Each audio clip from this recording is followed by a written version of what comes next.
Je pense que j'ai tout dit sur ce travail. Moi, j'ai pris beaucoup de plaisir à faire ce travail, hein. C'est toujours très intéressant d'analyser les structures, de sélectionner les départs de branches, les directions, de faire des corrections. C'est super intéressant. Et puis après une taille, on est souvent content du résultat parce que ça change très vite, hein. On se retrouve avec un arbre plutôt agréable à regarder, alors qu'avant c'était vraiment une touffe avec plein de tiges. Et puis vous voyez, hein, toutes les tiges qu'on a supprimées, ça fait quand même une sacrée quantité de bois. Donc le voici aujourd'hui, je trouve qu'il est mieux qu'avant. Vous me direz dans les commentaires ce que vous en pensez. J'espère aussi que ça vous donnera peut-être envie tout simplement de faire du bonsaï ou de vous lancer peut-être dans du charme parce que ça se trouve très facilement, que ce soit en prélèvement ou dans les pépinières. Et puis ça permet vraiment de s'exercer sur les tailles, tout simplement les tailles de structure en fin d'automne, quand les feuilles changent de couleur et tombent.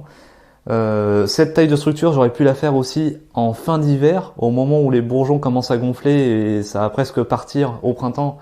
Donc ça, on peut le faire à cette période. Il y a vraiment ces deux périodes-là pour faire ces tailles de structure. Moi, j'appelle taille de structure, c'est vraiment les choses où on coupe vraiment des grosses branches, des parties de tronc, ce genre de choses. Donc soit fin d'automne, comme là, on est début novembre, soit fin d'hiver, c'est les deux périodes possibles. Et puis après, pendant tout le printemps, on va travailler après sur les tiges en verre, sur lesquelles on va faire des tailles de densification. Donc comme je l'ai dit, on revient à deux feuilles pour densifier.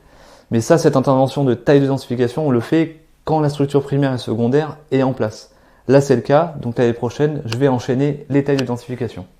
Voilà, c'est tout pour cet atelier. On se retrouve bientôt pour un prochain sujet et faites du bonsaï.